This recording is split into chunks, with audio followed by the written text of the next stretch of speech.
दर्द सहा हूँ मैं, हक ठोकर खाया हूँ। फूलों ने हमें चोट दे दिया, इसलिए आज कांटों से ही दिल लगाया हूँ, कांटों से ही दिल लगाया हूँ। Balaji recording studio Jadavpur.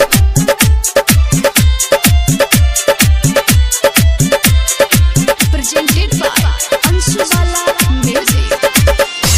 लागता बे डहर रहब मोहब्बत के नाम से, लागता बे डहर रहब मोहब्बत के नाम से।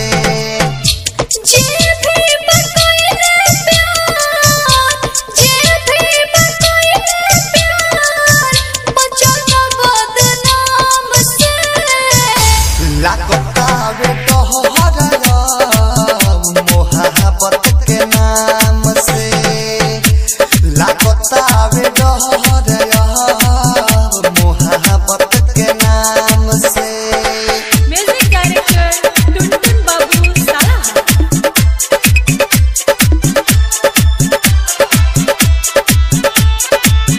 Presented by Anshubala music.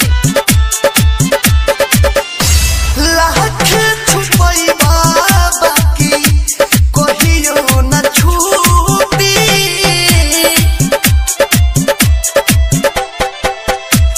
लाख छुपैबा बाकी कहियो न छूटी।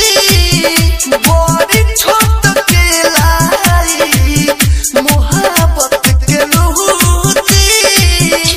ना कहियो राह पाइबा, ना कहियो राह पाइबा तो राम से। लागता बे डहर रहब मोहब्बत के नाम से, लागता बे डहर रहब मोहब्बत के नाम से।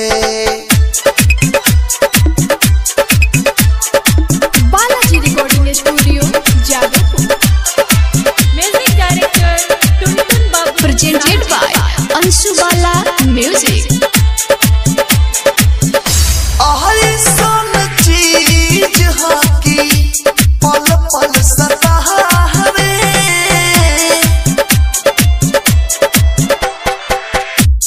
अइसन चीज हकी पल पल सतावे। घुट घुट के केतना आशिकी जिंदगी बितावे। जुड़ जाला नाता आखरी, जुड़ जाला नाता आखरी टाइम हो जाम से। लागता बे डहर रहब मोहब्बत के नाम से, लागता बे डहर रहब मोहब्बत के नाम से।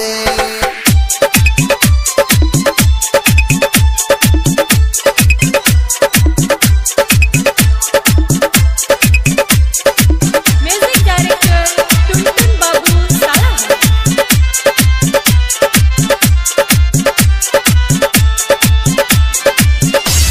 दूरक से बेदर्दी बतिया लिखल सजाई।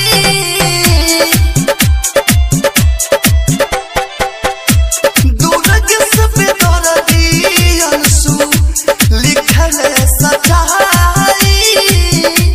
यहाँ तो विदेशी गावस सबका बुझाई। एकरा सनी मन नहिया, एकरा सनी मन ने लगाइला तो राम से। लागता बे डहर रहब मोहब्बत के नाम